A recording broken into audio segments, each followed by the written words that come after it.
Куда ты, блядь, едешь? На факе показываю. Тупая, блядь.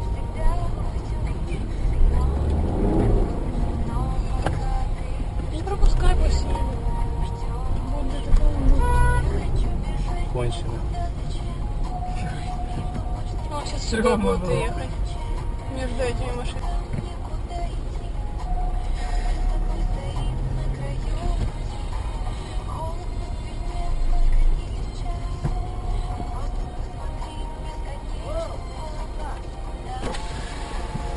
Тебе извинились, махнули, дебил.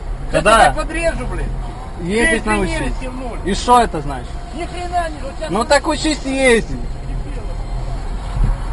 я тебя подрежу. Садись за руль и едь. А посадил, блин, не умеет ездить.